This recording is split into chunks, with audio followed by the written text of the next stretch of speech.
I'm sorry, I just went around you. Sorry, I'm just making.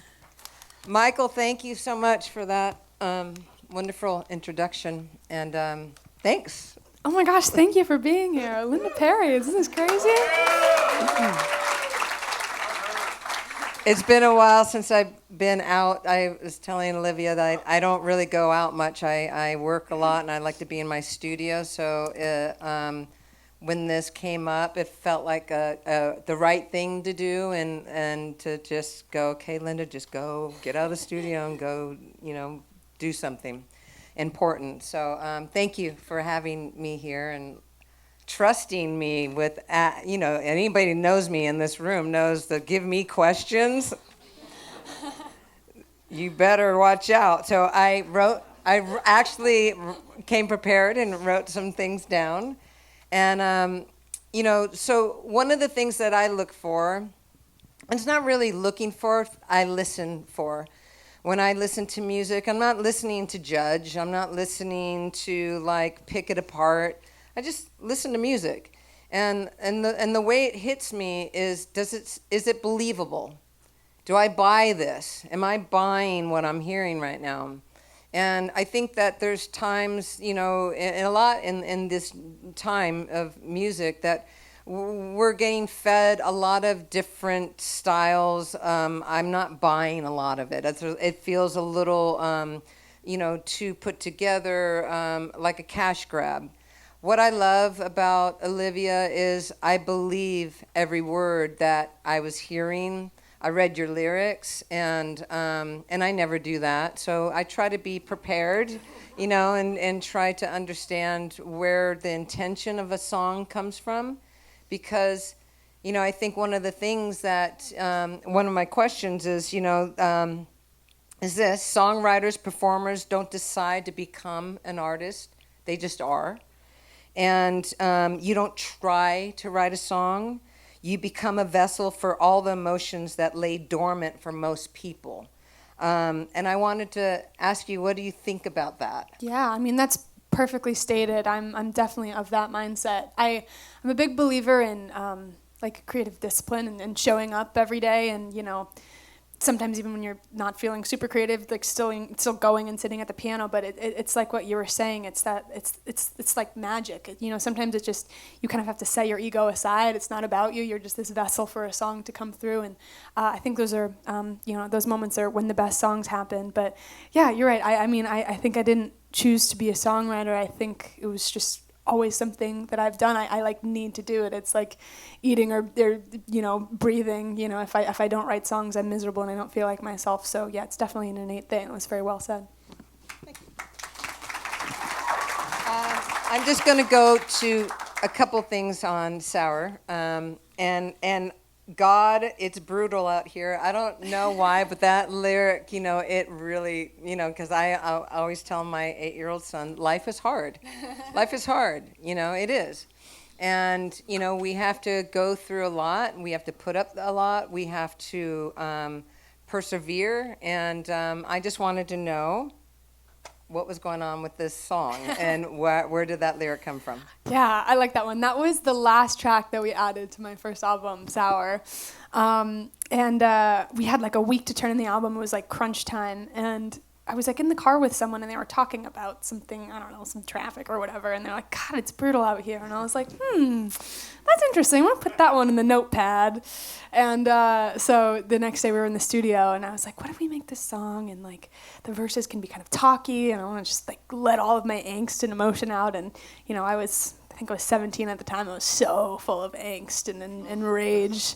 And so that song was a great way for me to express it. And it's a really fun one. It's fun to play, too. And then, something I don't even, I'm loud enough that I can talk through this.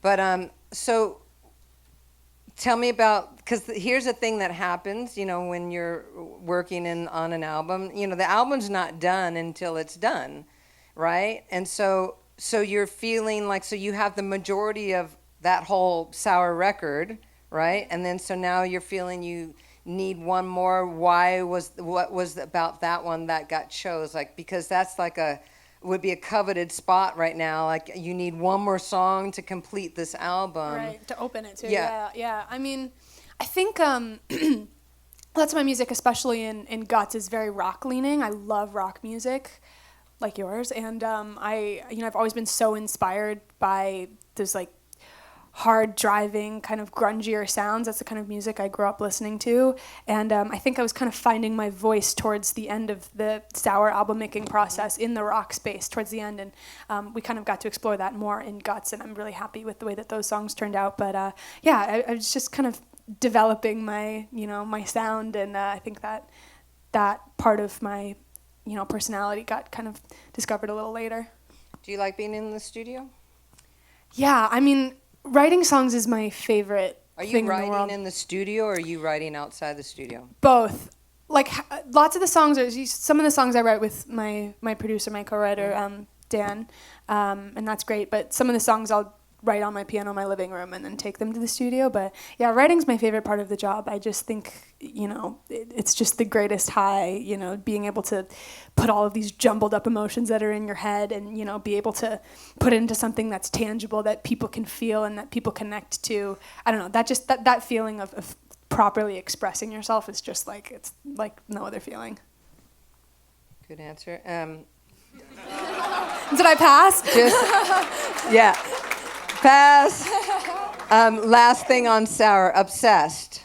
Love that song. Tell me about what about that one? Oh, that's a new one.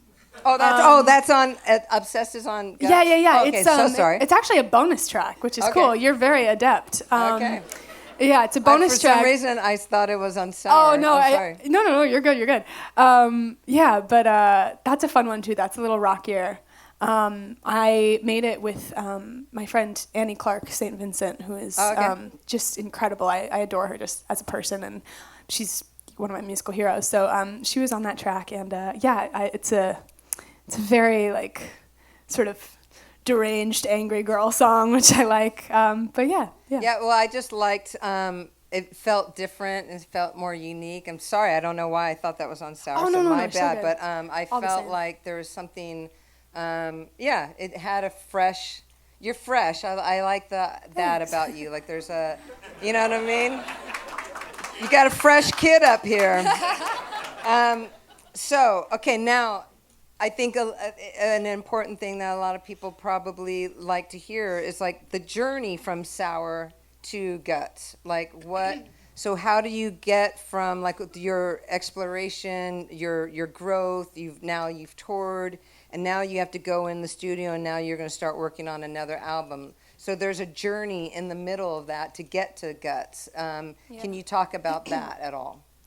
I mean, I wrote lots of Sour when I was 17 and lots of Guts when I was 19 and 20. And so just those, that age, that period of growing up, I just feel like is so formative. I feel like I'm a completely different person and approach music a different way. But honestly, it was a little bit hard. It was a little daunting going to the studio and trying to write Guts after, the success of Sour, which was, completely unexpected and wonderful. And I'm so grateful for everything that album did for me. But, it was a lot of pressure, and I had a lot of voices in my head and a lot of, things that I thought I should be for people, expectations to live up to. So that was hard at the beginning, but I think I just had to kind of shift my mindset to kind of what we were talking about before. I just went into the studio and just tried to write songs that I would like to hear on the radio, and making that my sole purpose, not to beat anything else or, make a song that does well at radio or anything like that. It was just, what do you want to hear? That's when the real magic kind of happens. Because that's kind of hard, too. I think that everybody reads about it or knows about, like, you go from, like, this really big record, and then now it's like, oh, now you got to, prove to everybody you can carry on and that you have longevity in the business. So what happens is that you get caught up in your head. You stop feeling from your heart, because when you wrote Sour, you had nothing to lose. Yeah, literally. You had nothing to lose, right? Yeah, 5 people could listen to this. I don't know, yeah.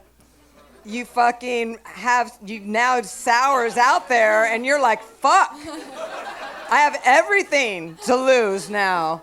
Son, I am so sorry. Mommy is a very, very bad mommy. Anyways, I mean, give me a little more juice on that feeling of like, whoa, I mean, so because you actually pulled through. You did it, kid. Oh, thanks. You made it to I the hope other so. side. That's powerful. That's powerful. Thank you. Yeah, I mean, yeah, there were definitely some days where I just sat down at the piano or I went into the studio and it was just like, God, I can't. This is so overwhelming. I just like, I don't know. It's difficult, and it's the age-old thing. People always say you have your entire life to write your first album or whatever. I was writing those songs and living with those feelings for a while. So to have a like 2 years, a year, what? yeah, I mean, whole 2 years. But I'm glad that it turned out the way that it did. I think shifting your perspective really helps. I just want you to understand. I think you guys know that it's big, to be able to get to the next record, and it be just as successful as the one prior. So it means, it's a very rare thing to happen, to have such a big record and then be able to just jump to the next one and go, phew, I did it again. So congratulations on that. It sounds like you're off to a pretty good start. Okay, I think it's important for people to, I thought this was a good question. I think it's important for people to know that not all songs are created from trauma. How does one measure pain? Oh, wow. Right? We all experience it differently, right? So anyways, I think that a lot of people think that if I hear a song that's angry or painful, it's coming from some traumatic place. But really, sometimes it can be just seeing somebody walk across the street and your experience or some kind of emotion that hit you that's not really heavy, but you're able to take this one feeling and turn it into something massive. Yeah. I mean, it's kind of like being that vessel like we were talking about before. I mean, I get inspiration from everywhere, books and movies and my friends. I steal all my friends' life experiences all the time. But, it's an interesting thing to think about, like writing songs about pain. Writing Sour, I mean, I was going through my first heartbreak. I was the saddest I've ever been. And for lack of a better word, it was sort of a mind fuck because I was like, oh, wait, the saddest I've ever been, like, that's when the people like the music the most. You know what I mean? I'm like, do I have to be sad to write good music? I don't want to be sad all the time. And I kind of had this, dilemma in my head for a while, and I kind of worked through it. And I think that I realized that I write my best songs when I'm really growing as an individual, and oftentimes you grow a lot when you're going through a heartbreak or, you're going through something maybe traumatic. That's when you kind of really have to look inward. But I don't think it's necessarily just due to pain. I think it's that growth and that, spiritual, whatever you want to call it, just looking inward. So that's the way I try to look at it, because I don't want to be sad my whole life. There's a quote from Rolling Stone that I kind of liked. It says, all over Guts, she shows off her amazing flair for detail, storytelling, making each line feel like she's just spilling it out, one pained confession at a time. And I liked that. I thought, because what I guess the word that popped out to me is the details. Like, you are really detailed in your lyrics, and you're really creating, wouldn't you guys say, like, you're really understanding where you're coming from. You're very thoughtful, and I appreciate that about you, and you're in as an artist, because you're using other words besides rhyming baby with me or whatever. That doesn't even rhyme, but but you know what I'm saying. So can you tell me, like, I don't know, now this is just random, were you really good in school and English and storytelling? Like, where does the storytelling come for you? Yeah. I mean, I love it together. Yeah. I grew up listening to a lot of country music, like Tanya Tucker and Sheryl Crow and all these people, and I love that kind of music where you can it just paints such a vivid picture and you feel like you're in it and you're like fully immersed. And I was always really inspired by artists like that. So I think I just like things that are tangible that you can really like kind of sink your teeth into. But Nothing wrong with the baby song here or there too, you know? Baby. Well, I said I agree with this. You have purpose, and honestly, it's refreshing. That's what I wrote. Oh, thank you. I mean, everybody thinks I'm edgy, but I can be nice and docile at times. I'm not. I'm a total asshole. I don't even know who this person is right now. Okay, I don't know what this is. I'm just going to read it because I don't know what this is late. This is late at night now, okay? Bear with me. Darkness doesn't always have symptoms. I like yours. It seems to move through you with a controlled ease. You navigate it where it needs to go. That's why you write the songs you do, but more importantly, why your melodies are so emotional. Any of this seem accurate? If it does, can you give me any insight? Because basically the melodies I'm really focused on. You have really great melodies, and there's a darkness to it. Yeah, I mean, I think there's definitely a lot of darkness in me, as there is with anyone. I've always loved how in songwriting and, you know, writing melodies and hooks and lyrics, you can kind of express that in a way that isn't easily expressible in everyday life. You know, sometimes people, you know, meet me and get to know me, and they're always like, wow, you're like, for such a happy, bubbly girl, you know, you write such depressing ass songs. And I'm like, all right, yeah. But I just think songwriting is just such a medium for you to express the inexpressible and, you know, just figure out how you feel. And that's why I've always loved it ever since I was a kid. It's my passion for that reason in itself. Well, I think now that I'm thinking about that, that's where the pain question came from, or whatever I put together with that, was like, because sometimes, like I said, it's like I can see a butterfly, right? And it can fall to the ground and seem so lonely, and like I don't know if it's going to survive, and that can spark this whole emotion in me. I don't know where it's coming from, but it's almost having empathy, you know, for things. And it's not necessarily meaning I'm in pain, just means I'm having an overwhelming emotion about something that I'm witnessing. And therefore, a fucking song comes out of it. And see, she got my paper for me. That's when you've reached an area of age where the young girl is like, let me do this. What? Thank you, my baby. You come up here right now, and I want the whole world to see this gorgeous child of mine. That's Rhodes. And who do you love more than anything? Share.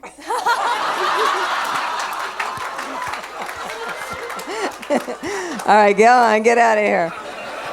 Sorry, Olivia. Cher. Coolest kid. You can't compete. I agree. All right. Pretty Isn't Pretty. Love that song. Who likes that one? All right. Thanks. Come on. I love that one. And there's so many different ways you can take that song, but there's little metaphors in it all over the place.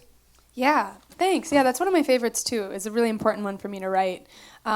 It's basically just about these sort of insatiable beauty standards that we have, and you know, you can do this and it's never enough. And I don't know, I got the idea. I was at this at this birthday party with this girl who I thought was just the prettiest, most gorgeous, angelic person I've ever seen. And the birthday cake came out, and she was like, "Oh, I'm like, can't eat sugar," and just started talking about all of these things that she was so insecure about. And I was just like, God, like, if you, someone who I just see in the highest regard, can feel this way, like, you know, God, like, I can't. What are the rest of us supposed to do? And it just kind of got me thinking that, you know, this beast is just insatiable. It's just designed to make us insecure over and over and over again. And you know, you just can just feel like shit, just like cyclically. And I don't know. So yeah, I wrote that song, and it was really important for me to say. I think it's something I've been thinking about for a long time. And again, that's why I think you're so relatable, is because you're kind of picking up subjects that are very relatable to a lot of people. But again, there's something very thoughtful in your approach. It doesn't seem wasteful, like you're wasting words on just to get a reaction. So I appreciate that. I really like Lacy. Like Thank you. that's I really love that song. I'm wondering who is there a person? I mean, it's whoever you want it to be, Okay, baby. all right. You know. It's just such a great song, and I love the country part of it. Like, it's really surprising. I was really surprised by it. Thank you. Yeah, that's one of my favorites too. I took a poetry class at USC last year. I've always been. Any Trojans in the house? Okay. Yeah, but I've always been really interested in poetry. I love words and music. That's like my favorite part. And so I took this class, and it was amazing.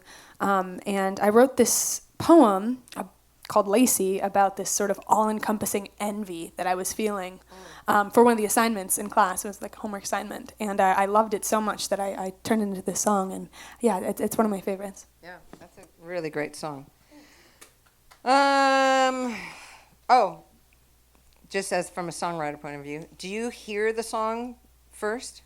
Do you hear it before you write it? No, I sometimes I'll like plan it out in my head. Sometimes I'll see it, but it's almost every song starts with a lyric for me. Just like a seed of the idea is the lyric, or a title or something like that. But do you hear it? Yeah, no, for me, like, I know nothing what I'm going to do. Like, I could pick up the guitar or go to the piano and something just shows up. Yeah. And then I ad-lib, and then a whole song gets created within minutes, and there's a melody, there's lyrics, and then I just kind of start playing it over and over to find the lyrics, to finish them out. But I just ad lib. I don't know how to write a lyric without all the other stuff, and I don't know how to write a song without the melody and some lyric, and I don't, it all has to show up together, right, as if it were pre-recorded. Right, you're just downloading it from the universe. Exactly, yeah. I'm just downloading the songs, like, oh, and then I always go, is this a song? Because it shows up so easily, so I think that everybody's process is so interesting, because we all have a process. I know people that spend weeks trying to figure out a verse, and some people that, can just, like Brandy Carlisle, fuck her, all right? I just tell you, fuck her. She just, like, poops them out. It's like, I'm just going to the grocery store and comes back with 5 songs, and, walks down the street and comes back with a novel. It's like, what the fuck, dude? Where's this shit coming from? Like, she's incredibly, like, shoo. I'm so sorry, son. Mommy is an entertainment right now, all right? Anyways, but yeah, so that's interesting. So anyways, neither here or there, just making things up. Okay, I'm near the end. I don't know. Okay, we're all trying to navigate our truth. But in these times, we get judged for not being honest enough or being too honest. Do you think people would rather be lied to or told the truth? Wow, that's deep. I mean, I'd like to think people would like to be told the truth, especially in music. I think musicians are like the ultimate truth tellers. I think music is the ultimate window into the soul. I think nothing can kind of capture that humanness quite like music does. But yeah, I mean, I'm big on truth, often too much. I feel like when I sit at the piano, I just spill my guts, which is where the album title comes from. But, I just say everything that I'm feeling and try to be as truthful as I can and try not to think about, what people are going to think or, how it's going to be perceived. But, yeah, I think truth is at the core of any good song. I think that's what unites us all. But that's very good. If I was a good talk show host, I would have waited, applauded, acknowledged the answer. But see, I was just ready to get to the next thing. Thank you for that answer. It was really great. One of the things that I noticed, and this is not me being, anything, it's just the reason I came up with that question is because I do feel an honesty in your approach, and but I do wonder, I do wonder, because I hear so many shitty songs, out there, and things that don't have has nothing but a cash grab element to it. And I wonder, like, would people rather be lied to and just not hear the truth, and that just seems better, easier? Do we live easier if we don't get the truth? Then we're not faced to deal with this honesty that we're all like hiding from, or do we just simply lie? How are you doing? I'm fine. Don't we do that every day? Just a thought. In general, people, I'm so sorry. Fucking Linda Perry, all right? I go there. All right, here's a good one. People stop buying your music. Do you stop playing it? Do you stop making it? No, I mean, yeah, I feel like both of us, our answer would be hell no. I mean, if I don't write songs, I like really don't feel like myself. It's the way that I process everything. It's the way I decide how I feel about the world. It just makes me happy. It makes me angry. It's just, it's everything to me. So I don't think I would ever stop, even if I start writing really bad songs. It's just so important for the soul. Because you're an artist. Yeah. You're an artist. I read that you do, reading means I saw it on Wikipedia, all right, that you do a lot of philanthropy, which I am a big fan of. I do a lot of stuff, but I noticed that you like to help, and it's really great when you have artists that actually go and do something because they're getting something, they're giving back. And I wanted to bring your attention to something that is dear to me. It's called Equalizer, that Michael told you about. But I was wondering if you knew the stats on, like, there's 2% producers, female producers. There's 12% female songwriters, 21% female performers. Now, everybody thinks there's females all over the place because in pop music there is. But in country, rock, all these other elements, there is none. So Equalizer, there's Alicia, and Inga, we try to help girls that want to design a microphone, make a guitar, keyboards. Where are those chicks? Girls that want to do live sound. Do you have anything to say regarding, how you're seeing what's going on in the music business? I'm not saying anything bad. Just need to say that we need a little more balance. Yeah, I mean, I totally agree. I think that's incredible that, you were fighting so hard for that. It's something I totally can get behind. I have a, all women and non-binary band. I think it's so important to have women on your team. I love songs that are written by women and books that are written by women. And also I feel really lucky to have been able to meet so many of my songwriting heroes like you and, Sheryl Crow and Alanis Morissette, and get to learn from them and, see all of the doors that they knocked down and paths that they've paved for girls like me to, be in this industry. And it's definitely not something that I take for granted. So I'm very appreciative of it. So are you saying if I call on you to help me with Equalizer, you might Call help me up, out? Girl. Okay. Call me up. Is that recorded anywhere? Manager? All right. Okay, thank you. All right, I'm wrapping it up, people.